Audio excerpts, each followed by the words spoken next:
their mindset is thinking positive things. Oh man. Do you know that there's a saying and there's a stat that says 80% of our thoughts are negative and 90% are repetitive? Woo, I gotta say that again. 80% of our thoughts are negative and 90% are repetitive. That means 80% of the time we're thinking negative thoughts.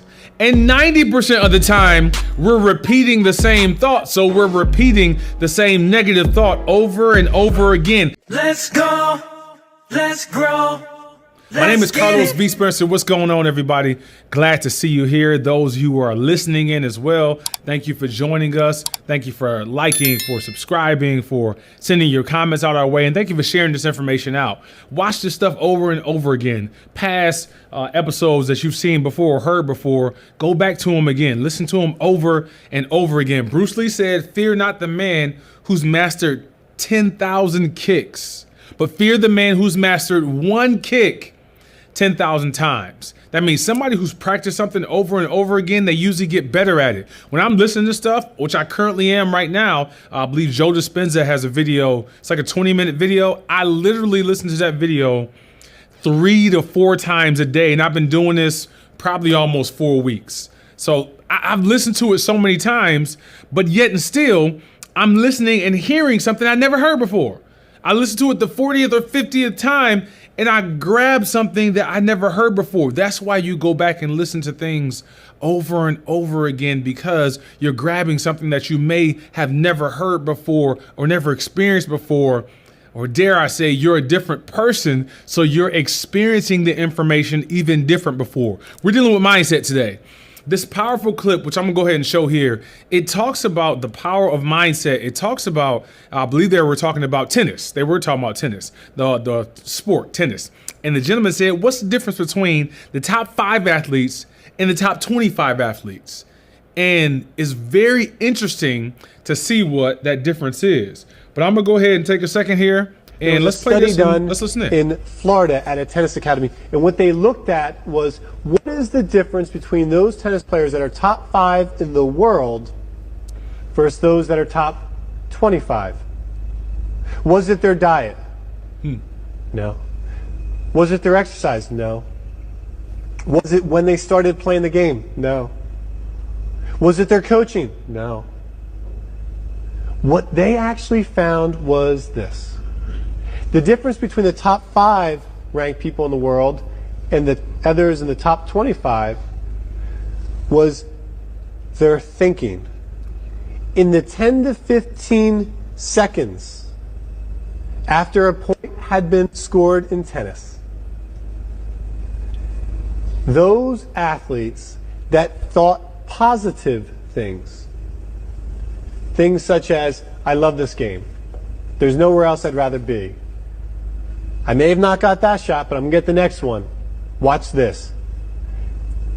Those athletes that thought positive, it slowed down their heart rate, slowed down their breathing rate, and across the entire competition, they were conserving a lot of energy.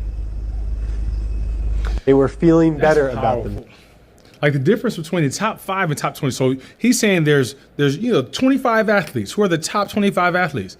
But then there are 5 athletes who are the top of those athletes. So when you get to the top 25, and he was talking about all of the best tennis players in the world, not just a certain country, but all the tennis players in the world. When you get to the top 25, everybody's great. I need you to really hear this.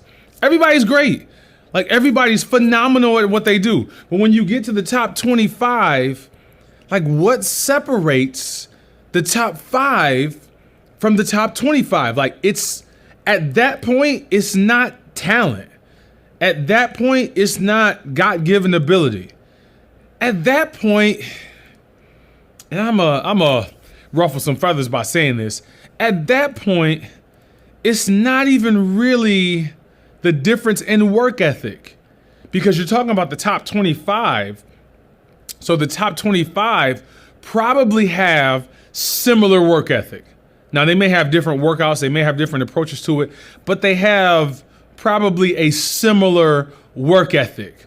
That means when you want to see the difference When you want to find out the difference between somebody who's great and the greatest of the great, you got to look at mindset.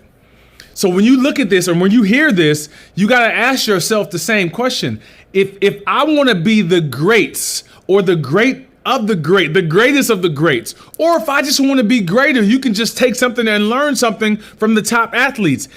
Mindset has a lot more to do with this thing than we know or understand it. And I'm leaning more into it myself because yes, I'm a person who likes to work hard. Yes, I'm a person who likes to find out the right information. Yes, I'm a person who likes to have goals. But there's something to this mindset that a lot of us are missing.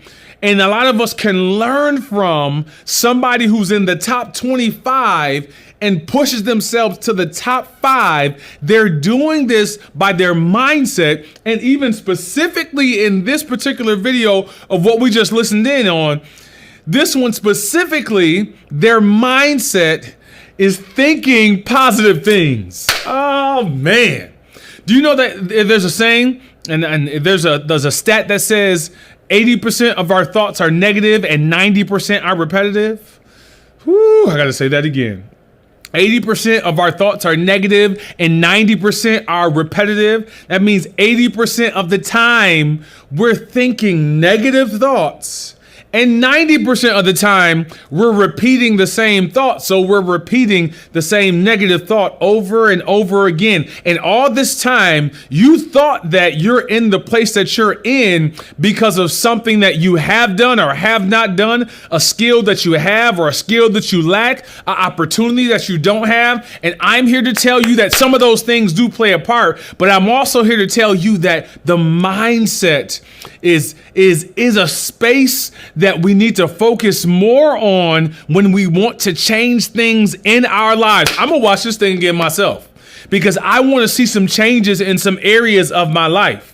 And if I'm doing the same thing over and over again and expecting a different result, that's the definition of insanity. Now, on a subconscious level, I may be doing this thing over and over again. Consciously, I may not even know about it. But if I don't change the thoughts that I'm thinking, and those thoughts that I'm thinking on the surface level get into my subconscious level, because my subconscious level is the area where I'm thinking, and that's the area that's producing the results that are showing up in my life, then I need to change the thought process of my subconscious level, because that's why I'm in the space that I'm in, no matter what space that you're in.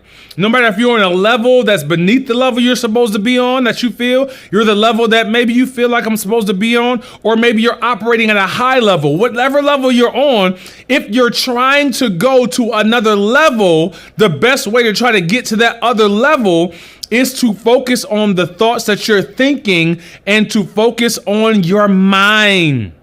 One way you do that is feeding your mind different information. Another way you do that is by feeding your mind information over and over again. It's said that once we read a book, we retain 15% of the book.